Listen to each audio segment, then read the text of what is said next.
Hello, Aaron Weber here. I'm assuming you've covered the summary to achieving your goals. This is now step number 1, to know your current reality. The definition of that is a brutally, with emphasis on the brutally honest assessment of where you are now. Don't be so brutal, however, that you cause yourself depression. But you want it to be honest. You want it to be frank. You want to understand clearly what your current reality really is. It's vital that you understand in the goal-setting process where you're starting. Let me give you some background. Don't use the F word when people ask how you are, and it's not the F word you think it is. Don't use the I'm fine. It's okay if you tell that to others for the purposes of social graces, but don't believe it yourself.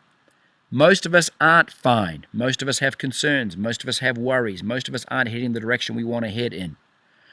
Don't trick yourself into thinking you are fine when you're not. Part of a brutally honest assessment is to say, hang on a minute, I'm not fine. I want to do something about it. That angst is a powerful motivator.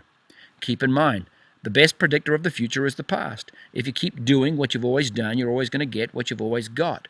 So looking at where you're at now and framing it in the context of what you've done to get there is a great eye-opener relative to maybe what you want to change going forward. If you do this brutally honest assessment of where you are now, it gives you a firm and a known starting point. It gives you a sure foundation from which to spring. You're not standing on jello and hoping to get a good leap forward when you've got nothing firm to spring from.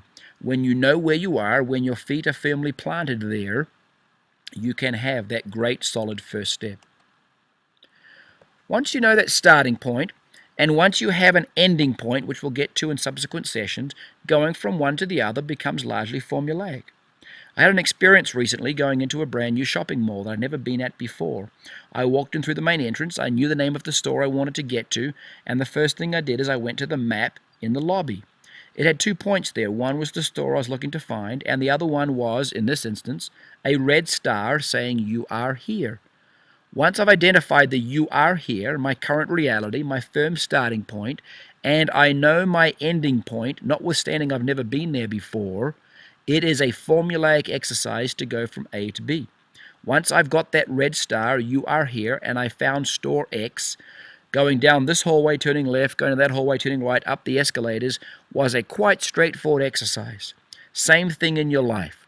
When you have that firm starting point and a known picture of an ending point, going from one to the other becomes very formulaic. So, get a firm grip on where you are now. Have others help you maybe in that regard. Do a 360-degree review. You'll find all sorts of people, particularly maybe a spouse, volunteering to help you with that review. Review this principle. Teach others of this principle. Go and do this step.